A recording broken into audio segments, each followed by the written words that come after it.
Capítulo 5. ¿Se sabe cómo funcionan los psicofármacos? Pues aquí sabemos que los fármacos recetados tienen un mecanismo de acción que se conoce gracias a investigaciones biomédicas de causas y fisiopatología de las enfermedades. Pues a pesar de los avances de la medicina, aún no se sabe cómo actúan los psicofármacos y pues tampoco se conoce mucho cómo es su eficacia y cómo es que actúan dentro del organismo.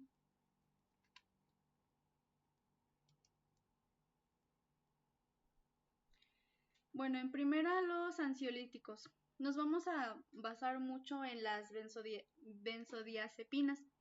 Las benzodiazepinas han sido las más vendidas en Europa y en Estados Unidos en los años 70 y 80. Actualmente se recetan más por médicos y no por psiquiatras y su consumo decae por los nuevos ansiolíticos SSRI. Estos ansiolíticos son antidepresivos, inhibidores selectivos de la recaptación de serotonina. Esto significa que estos ansiolíticos se encargan pues de producir más serotonina, provocando así como un efecto de estar siempre tranquilo, de estar siempre pues feliz. No son tanto como pues como inhibidores de esto, pues. Vamos a hablar del abuso de las benzodiazepinas. En Occidente, pues actualmente se han dejado de usar precisamente porque generan mucha dependencia y mucho abuso. Entonces, esto, cuando alguien deja de usar este medicamento, cae en un síndrome de abstinencia. Y pues este síndrome se presenta días después de dejar de consumir esta sustancia. Pues de hecho, al momento de abandonar o de dejar de consumir benzodiazepinas, hay síntomas que se presentan con menor intensidad que las drogas opiáceas, que son la heroína y la morfina. Y pues la sensación de abstinencia puede durar desde varias semanas y produce ansiedad. Esto significa que cuando dejas de consumir este medicamento, como ya tu cuerpo está muy acostumbrado, pues le hace falta lo que este medicamento produce. Entonces, pues es cuando caes en la abstinencia, sientes mucha ansiedad, sientes temblores, sientes escalofríos y pues todos estos síntomas que se presentan pues por esto.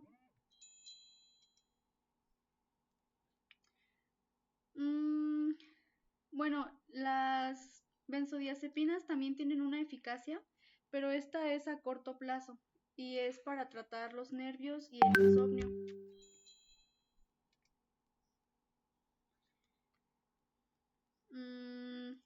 Pues de hecho estos ansiolíticos tienen una mayor rapidez de acción.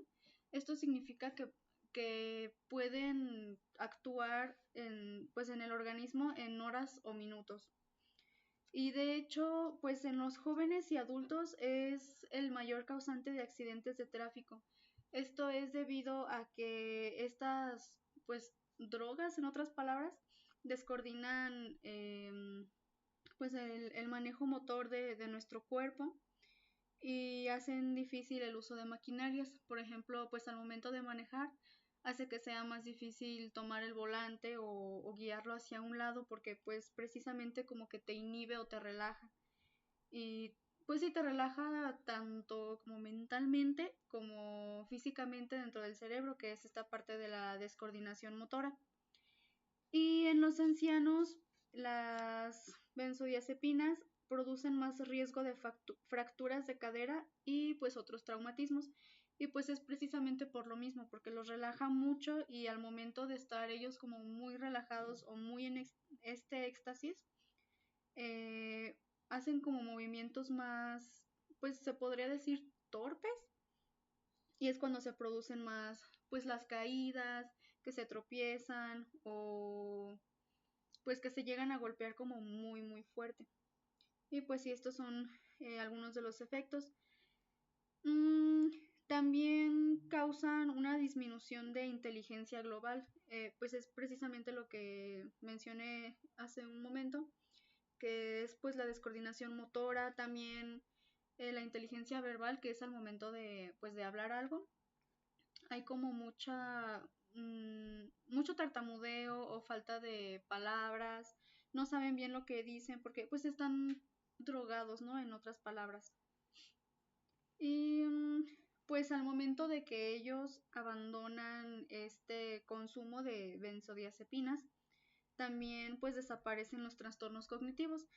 Y bueno, o tal vez no desaparecen, pero disminuyen, precisamente porque pues se deja de estar como excitando todo este sistema de neurotransmisores y es cuando como que empiezan otra vez a recobrar más el funcionamiento pues normal.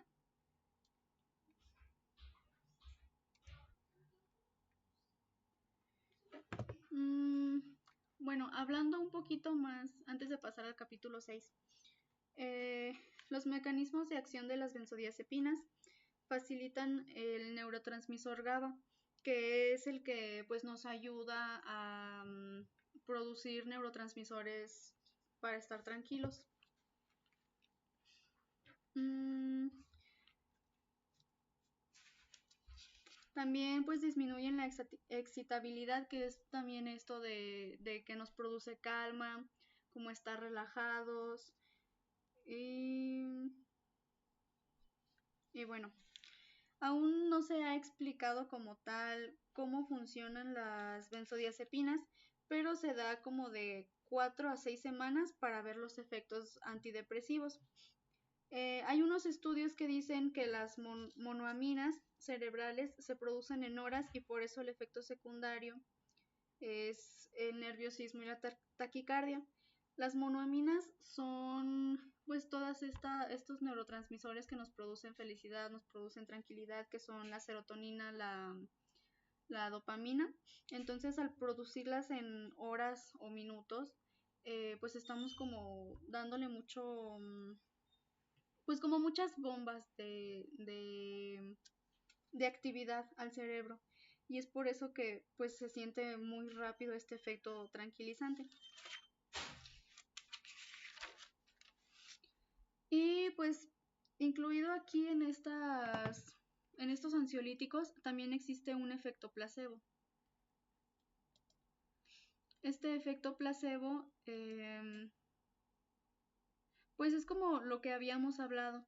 O sea, se han hecho experimentos donde a personas les dan como unas pastillas que precisamente tienen ansiolíticos o tienen componentes que sí te ayudan a relajarte y hay a personas a las que les dan pues pastillas que no tienen como que absolutamente nada, pero pues no se los dicen y ellos buscan saber qué efecto o cómo es que funcionan pues esta forma de que ellos sienten que sí les están sirviendo. Y de hecho los antidepresivos pues muchas veces funcionan como más placebo de decir, ay, ya me tomé la pastilla, entonces como que ya me estoy sintiendo mejor, cuando en realidad pues no está pasando nada en tu organismo. Y pues de hecho sí se ha comprobado que un fármaco tiene un poquito más de eficacia que pues los fármacos placebos, pero también los placebos tienen cierta eficacia precisamente porque pues la gente se mentaliza a que tomó algo que le va a servir, tomó algo que la va a sanar y ellos solitos como que se producen ese bienestar que pues puede ser inexistente porque en realidad no tomaron absolutamente nada, pero pues ellos de hecho pueden decir que han presentado muchas mejoras desde que se toman esa pastilla. Y pues un antidepresivo dura hasta 12 años como para salir a venta, de hecho. Y también tenemos la terapia electroconvulsiva y esta terapia se usa sobre todo pues cuando la depresión es como muy severa o es crónica y son electroshocks que se hacen en la cabeza hasta pues producir convulsiones y tienen una eficacia pues muy alta como antidepresivo.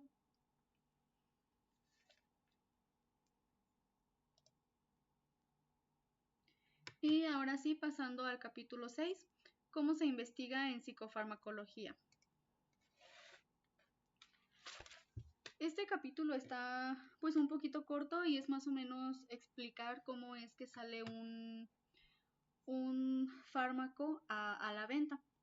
Antes de probar fármacos en el sistema humano se pasa por ensayos e investigaciones para probar el modo de acción, la eficacia, la dosis, el metabolismo y la toxicidad. Se manejan ensayos preclínicos y ensayos clínicos. Los ensayos preclínicos es cuando se hacen las pruebas en animales. Sobre todo se usan ratas y ratones. Y el ensayo clínico son las pruebas cuando ya se les realizan a seres humanos. Cuando un fármaco fracasa es debido al sistema de clasificación y diagnóstico. Esto quiere decir que cuando se fracasa es porque, por ejemplo, una persona necesita ser como un poquito más relajado y le dan algún fármaco que sea como para estar más activo. Entonces se dice que el fármaco no funciona porque la persona no presentó relajación, sino presentó pues como un poquito más de ánimo y no ánimo, sino como de ansiedad, porque pues no funciona tan así de que, ay, ahora estoy feliz y ahora estoy triste, sino que presentan como estos síntomas de ansiedad o de irritación y es por eso que se dice que el fármaco fracasa. ¿Para qué sirven los ensayos preclínicos? Pues es principalmente que se hacen ensayos para identificar acciones tóxicas de la sustancia en el sistema nervioso. No se hacen medicinas, o sea, en general, no se hacen como medicinas viendo nada más, pues que te sirvan, sino hasta qué grado pueden llegar a ser letales en tu organismo. Los propósitos de estos ensayos preclínicos son evaluar propiedades físico-químicas del compuesto, determinar la dosis letal aguda, determinar el órgano principal donde se observa la toxicidad y describir efectos tóxicos que provoca, también si es capaz de inducir malformaciones o muertes. Dentro de las propiedades físico-químicas se identifica lo que es la solubilidad, la acidez, la síntesis, la fórmula química y la estabilidad.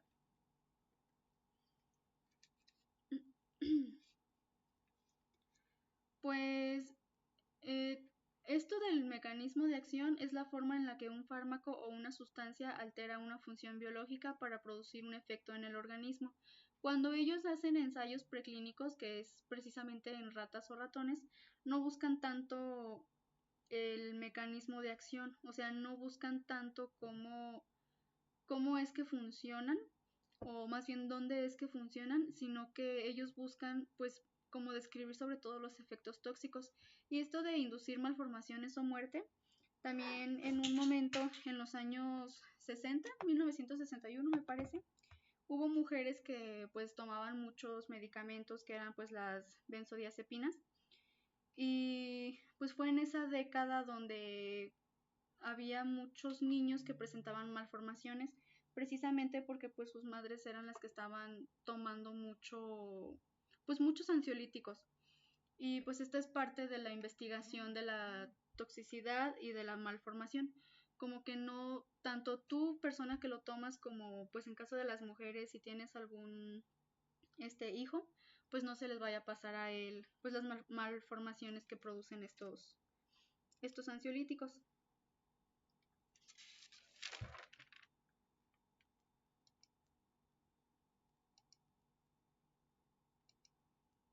Y pues pasamos al capítulo 7. Bueno, capítulo 7. Intentando encontrar bases biológicas de los trastornos mentales. Siguiente, por favor.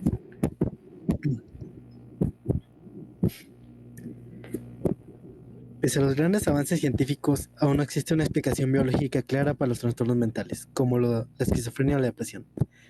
Las teorías biológicas surgieron en el siglo XIX con Kraepelin y se reforzaron tras descubrirse que algunas enfermedades como la neurosífilis causaban síntomas mentales. Sin embargo, aunque el desarrollo de psicofármacos fortaleció la idea de un origen cerebral, todavía no hay pruebas concluyentes y se han descuidado los factores psicosociales. En conclusión, el concepto de enfermedad mental sigue siendo discutido y en parte un mito científico. Primero es los trastornos de ansiedad. Los trastornos de ansiedad son hoy en día los más comunes entre los problemas de salud mental.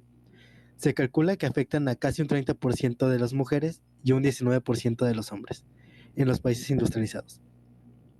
El concepto de ansiedad como un trastorno apareció en 1893, cuando Edward Hecker habló de la neurosis de ansiedad para describir a las personas que habían pasado por experiencias traumáticas, como guerras o accidentes. Durante muchos años se pensó que la ansiedad tenía causas principalmente psicológicas o mentales, y no biológicas. A mediados del siglo XX surgen los primeros tranquilizantes o ansiolíticos, como el meprobamato, que era menos sedante que los barbitúricos usados antes. Estos medicamentos se hicieron muy populares en los años 70, ya que ayudaban a trabajar los nervios tanto cotidianos como patológicos. Más adelante se descubrió que el miedo y la ansiedad estaban muy relacionados con una zona del cerebro llamada la amígdala. También se sabe que intervienen neurotransmisores como el GABA y la serotonina, aunque todavía no se ha identificado un único sistema responsable. En cuanto a la genética, parece influir entre un 20% y un 40%, pero el ambiente tiene un papel más importante. La investigación del cerebro en las personas con ansiedad han dado resultados poco claros. Como las técnicas con el PET o la resonancia funcional, se han visto alteraciones en zonas del sistema límbico como la amígdala o el hipocampo, pero no se sabe si estas diferencias son causa o consecuencia del trastorno. Siguiente, por favor. La depresión. La depresión es uno de los trastornos del estado de ánimo más estudiados, pero a pesar de los avances científicos, su causa biológica exacta sigue sin conocerse. La hipótesis más aceptada ha sido la monominérgica, que atribuye la depresión a una disminución de ciertos neurotransmisores, como la noradrenalina y la serotonina, aunque hasta ahora no se ha demostrado que uno sea el principal responsable. Todo comenzó con el estudio de imipramina, uno de los primeros antidepresivos que afectaban los niveles de noradrenalina.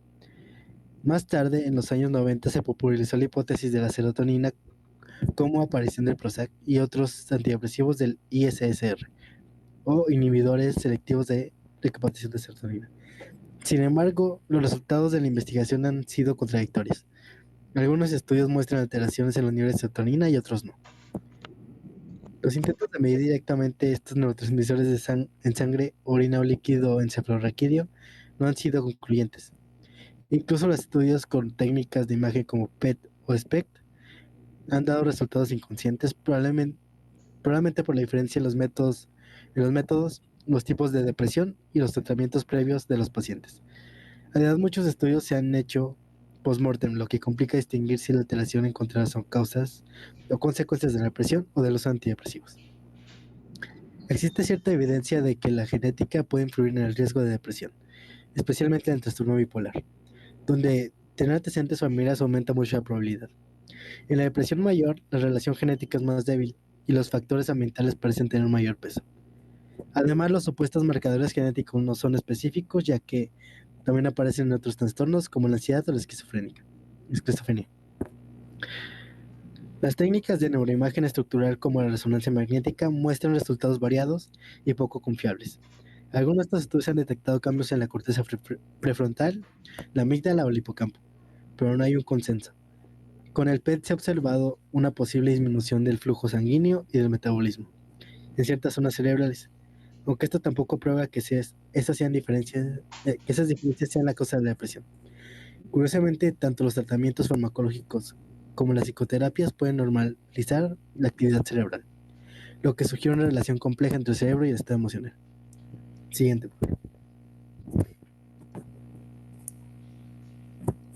La esquizofrenia. Desde hace más de un siglo se sospecha que la esquizofrenia tiene un origen biológico, a diferencia de otros trastornos mentales. Se ha visto que tiende a aparecer más en ciertas familias, lo que sugiere una base genética. Por ejemplo, el riesgo de padecerla es 10 veces mayor en familiares directos de personas con esquizofrenia. En gemelos idénticos la probabilidad que ambos desarrollen es del 50%, frente a 17 en gemelos no idénticos.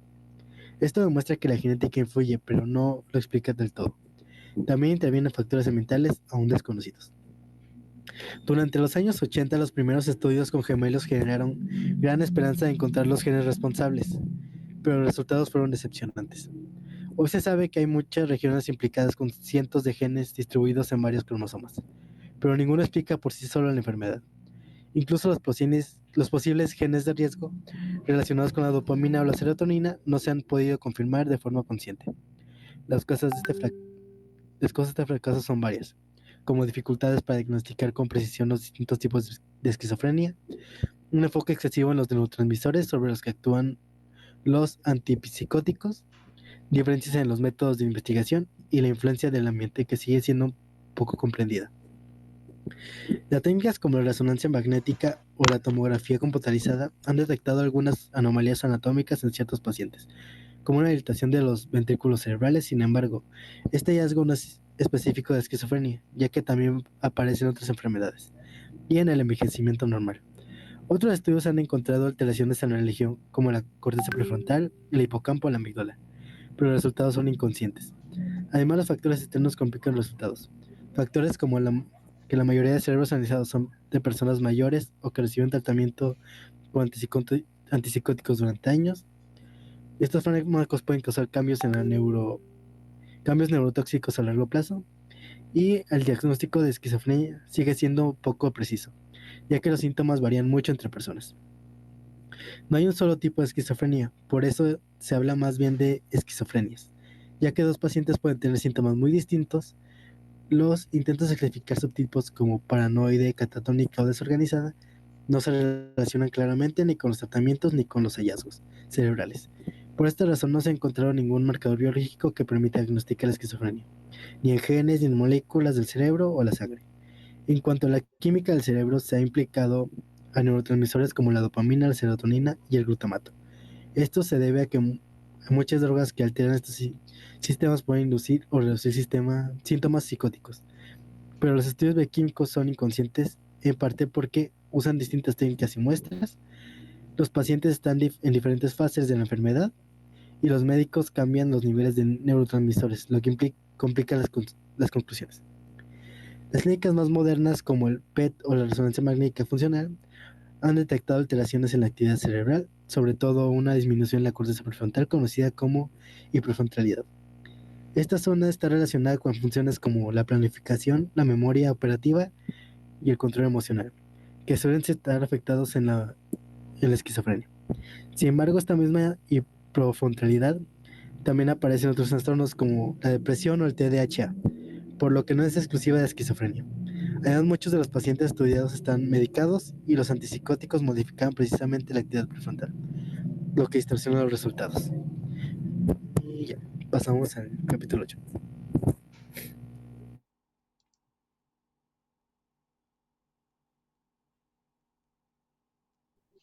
Bueno, el capítulo 8 es que muestra en realidad la neuroimagen. Siguiente, por favor. Aborda de manera crítica el uso y la interpretación de las técnicas de imagen cerebral como la fMRI, PET o SPEC en el campo de la psiquiatría y la psicología. Siguiente, por favor. Examina los fundamentos teóricos de estos métodos. La idea central es que las técnicas de neuroimagen no miden procesos mentales directamente, sino cambios en el flujo sanguíneo, que es la actividad metabólica, que se asumen correlacionados con la actividad neuronal. El libro cuestiona la validez de pasar de una señal bioquímica o hemodinámica, una luz en una imagen, a una conclusión sobre la causa o la esencia de un trastorno mental. Pues las técnicas de neuroimagen son las únicas que hasta el momento han mostrado posibles alteraciones cerebrales en aquellos que sufren diversos trastornos mentales, debido al enorme progreso tecnológico y metodológico en este campo durante las últimas décadas. Existe una inmensa cantidad de datos provenientes de la aplicación de estas técnicas al campo de la psiquiatría, la neurología y la neurociencia en general. Su uso indiscriminado por algunos para justificar los tratamientos biológicos de los trastornos mentales, y pues es importante tener presente lo que realmente se sabe al respecto. Las llamativas imágenes obtenidas mediante estas técnicas son habitualmente empleadas para demostrar alteraciones en la estructura o función cerebral en diversas psicopatologías. Su interpretación es más compleja de lo que puede parecer a simple vista, cuando observamos llamativas zonas coloreadas o resaltadas superpuestas sobre imágenes del cerebro. Además, si estas imágenes no se cuantifican adecuadamente, el ojo humano puede ser fácilmente engañado, ya que no es capaz de distinguir bien distintas gamas de colores o tonos de gris y tampoco responde de manera lineal a variaciones en su intensidad o luminancia. Las técnicas de imagen anatómica como la tomografía computarizada, el TC, o la resonancia magnética, el RM, no parecen ser demasiado útiles para evaluar las psicopatologías, ya que en la mayoría de los casos no se ha conseguido encontrar de modo consistente o replicable alteraciones estructurales en el cerebro de personas que sufren depresión, esquizofrenia, trastornos de ansiedad, entre otras. Para obtener imágenes de la función cerebral se recurre a distintas técnicas de neuroimagen funcional. Por ejemplo, en los escáneres de tomografía por emisión de positrones, que es el PET. Y pues esta es una técnica que utiliza radionúclidos, sustancias radiactivas, para observar la actividad metabólica del cerebro o de otros órganos. También permite detectar zonas con mayor o menor consumo de glucosa, lo que ayuda a estudiar funciones cerebrales, tumores, epilepsia o enfermedades neurodegenerativas.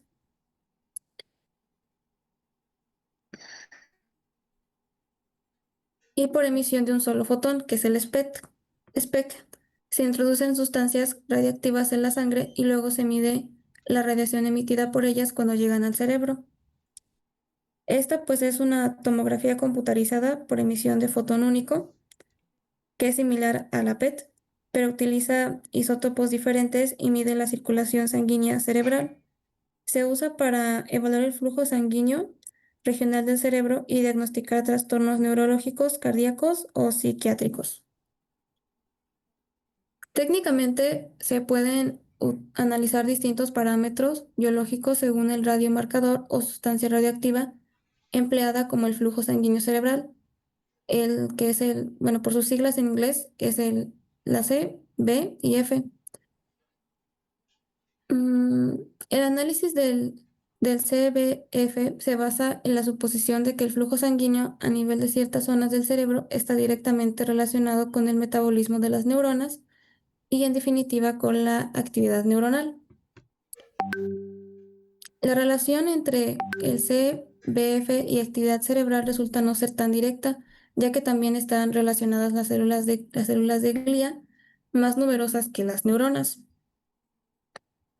Además, estos patrones de CBF son muy dinámicos y por tanto es difícil obtener una medida relativamente estable, ya que los niveles de estimulación sensorial, la activación motora, estado de ánimo e incluso aspectos cognitivos hacen que varíe constantemente, incluso en estado de aparente reposo.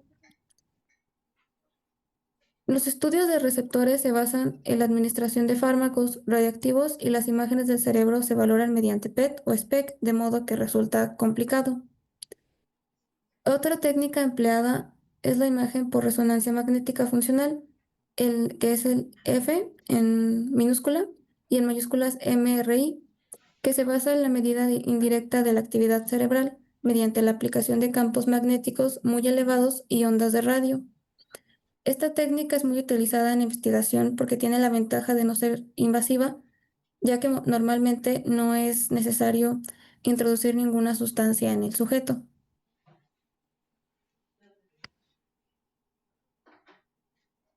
En general, la mayoría de los estudios que emplean técnicas de neuroimagen suelen basarse en la comparación de una condición frente a otra, o lo que es lo mismo, evaluar las diferencias de señales entre grupos de sujetos. Un ejemplo es que en el campo de la psiquiatría biológica, esta aproximación está realmente sustentada por la creencia reduccionista y simplifista de que los trastornos mentales son causados por anomalías en la función cerebral muy localizadas en regiones particulares. Las áreas cerebrales más activas pues, son las relacionadas con la atención, que son la memoria o las emociones, que son las que normalmente suelen estar implicadas en los trastornos mentales. Para solucionar este problema, los estudios de neuroimagen, el fMRI actuales utilizan protocolos de estimulación sensorial repetida, Es decir, durante la adquisición de las imágenes se somete al sujeto experimental a largas sesiones de presentación repetitiva de estímulos visuales, auditivos, entre otros. En la aplicación de las técnicas de neuroimagen ha de tenerse en cuenta la naturaleza misma de los trastornos mentales frente a las enfermedades neurológicas, como la de Parkinson, Alzheimer, enfermedad cerebrovascular, entre otras. Los trastornos mentales tienen múltiples síntomas difíciles de concretar operativamente y además las personas que los padecen sufren además otros trastornos parecidos. Además, a veces resulta complicado diferenciar entre subtipos de trastornos mentales a partir de su sintomatología. E incluso los profesionales pueden no llegar a ponerse de acuerdo a la hora de seleccionar un subconjunto de personas diagnosticadas con el mismo tipo de trastorno mental. En la práctica esto es muy difícil de realizar debido a la propia entidad elusiva de los trastornos mentales. Los estudios de neuroimagen son útiles para definir la extensión o las consecuencias funcionales de una lesión cerebral, o por ejemplo para investigar aspectos bien definidos de la función cerebral como la percepción visual, uno de los temas más investigados con estas técnicas.